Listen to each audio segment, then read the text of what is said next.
You ready? Yeah. All right. So basically, what you're gonna do is look for the signs and symptoms of an overdose. Okay. That could be blue or purplish skin, gray or ashy color skin. If they're like a dark Hispanic, native or black. Unresponsive is the biggest one. Snoring sound.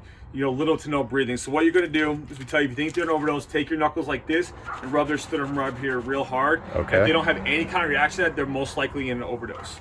So if you have the ability to, obviously tell someone to call 911. But even if you're by yourself, even before calling 911, you need to administer the medication.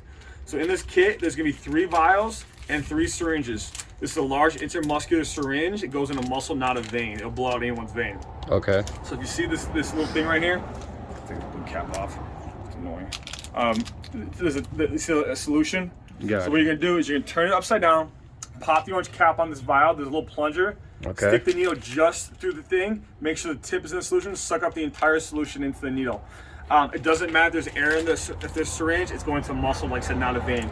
Inject it to a major muscle group: butt, shoulder, thigh. Okay, those are your injection sites. Give them the full dose. Obviously, if you haven't done something else, you need to call 911. They need medical attention. If they don't react to this, like some kind of reaction, like start coming to or waking up or start like breathing again, give them another dose in 1 to 2 minutes. Okay. Okay. If they're not breathing at all, you can do CPR in between until they start breathing. You can give as many doses as needed before you see some sort of improvement. Once you start seeing improvement, then you know that medication is working. Gotcha. It's important to know it'll only work on opioids, so heroin, fentanyl, things like that. It won't work on like alcohol. So if they react to this, that means they have opioids in the system. Gotcha. It's imperative to know, like they should go to the hospital, because what happens is heroin and fentanyl have a longer shelf life than this does. So what can happen is the person comes to and they go to sleep in the room thinking they're fine, because they start feeling not so good, and this wears up, opioids go back in the brain, they start going back to the overdose and die. So they should go to the hospital. If they absolutely refuse, like say he absolutely refuses to go to the hospital, what you need to do is you need to hang out with him for at least 2 hours. Like I'm talking like eyes on him, make sure he doesn't go back into the overdose, because it happens a lot that people slip back into the overdose. So just be aware of that. Okay. It's important to know you're protected by the Good Samaritan Law.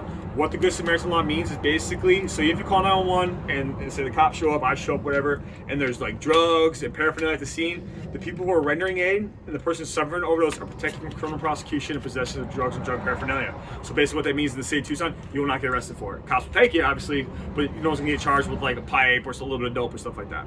All right, that's pretty much it, man. You got any questions about this? Keep it just in a dry place. Don't put it in the fridge. Just put like drawer, backpack, whatever. So Okay. There's 3 doses in here.